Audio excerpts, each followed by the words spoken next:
ನನ್ನ ಹೆಸರು ನಾಗರಾಜ ಅಂದ್ಬಿಟ್ಟು ಸರಗೂರು ತಾಲೂಕು ಆದಿವಾಸಿಗಳ ಸಂಘದ ಅಧ್ಯಕ್ಷರು. 12ನೇ ಶತಮಾನದ ಎಂಡದ ಮಾರಯ್ಯ ಅಂತ ಶರಣ ಸಮಾಜದಲ್ಲಿ ಸಮಾನತೆ ಸಾರುತ್ತಿರುವ ವ್ಯಕ್ತಿತ್ವವುಳ್ಳುವ ಎಂಡದ ಮಾರಯ್ಯನವರು ಬಸವಣ್ಣವರ ಕಾಲದಲ್ಲಿ ಬಸವಣ್ಣವರ ತತ್ವಗಳನ್ನು ಆಧರಿಸಿ ಏನು ಅನುಭವ ಮಂಟಪ ಅಂತ ಹಡಪದ ಅಪ್ಪಣ್ಣವರು, ಅಕ್ಕ ಮಾಧವಿ ಆಗ್ಬೋದು, ಇನ್ನೂ ಕೆಲವರು ಶರಣರು ಜೊತೆಗೆ ಇವರು ಒಬ್ಬರು ಮಹಾ ಶಿವಭಕ್ತ, ಕಾಯಕವೇ ಕೈಲಾಸ ಅಂತ ಇವರ ಕುಲಕಸಬವನ್ನು ಇವರು ಕುಲಕಸಬು ಎಂಡ ಮಾರುವಂಥ ಕುಲಕಸಬು. ಸ್ವಂತ ತಾವೇ ಈಚಲದ ಮರ ಮೇಲ್ಗಡೆ ಹತ್ತಿ ಎಂಡವನ್ನು ಇಳಿಸಿ ಪಾನೀಯ ರೂಪದಲ್ಲಿ ಎಂಡ ಮಾರುತ್ತಿದ್ದರು.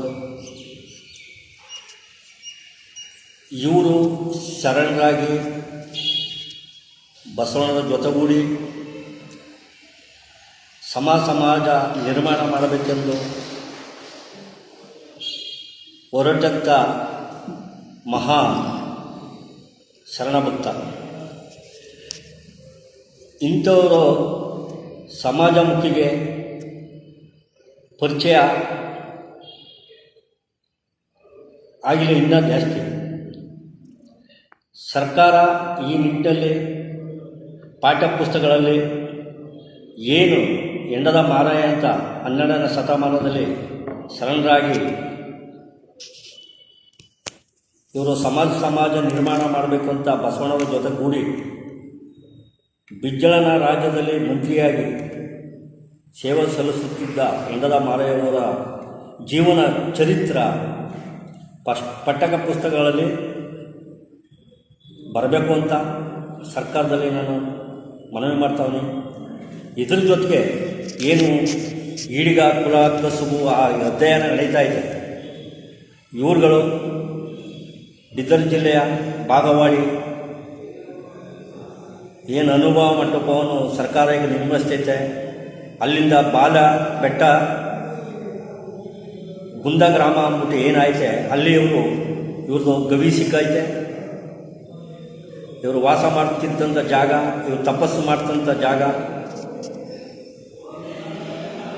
ಏನು ಈಡಿಗ ಕುಲ ಕಸುಬು ಅಧ್ಯಯನ ಮಾಡ್ತಾರೆ ಆ ಸಂಬಂಧಪಟ್ಟ ಟೀಮು ಅಲ್ಲಿಗೆ ಹೋಗಿ ಇವ್ರ ಬಗ್ಗೆ ಮಾಹಿತಿ ತಗೋಬೇಕು.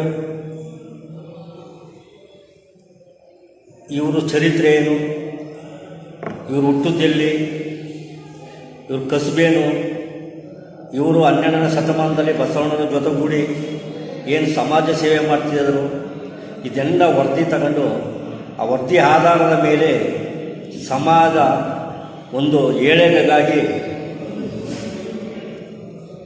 ಪ್ರಯತ್ನ ಆಗಬೇಕು ಅಂತ ಈ ಸಮಯದಲ್ಲಿ ಕೇಳ್ಕೊತಾ, ಅದ್ರ ಜೊತೆಗೆ ನಮ್ಮ ಸಮಾಜದ ಏನು ಮುಖ್ಯವಾಹಿನಿಯಲ್ಲಿ ಮುಖಂಡರು ಅಂತ ತಾವು ಇದ್ದೀರಾ,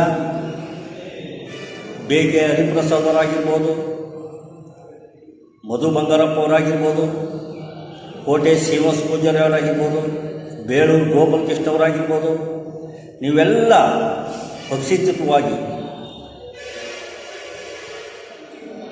ಎಂಡದ ಮಾರಾಯವ್ರನ್ನ ಪರಿಚಯಿಸಬೇಕು. ಸರ್ಕಾರದ ಒತ್ತಡ ಪಾಠ್ಯಪುಸ್ತಕಗಳಲ್ಲಿ ಇವರು ಹೆಸರನ್ನ ತಂದು ಸಮಾಜಕ್ಕೆ ತೋರಿಸ್ಬೇಕು ಅಂತ ನಾವು ಕಳಕಳಿಯಿಂದ ಮನವಿ ಮಾಡ್ತೀವಿ.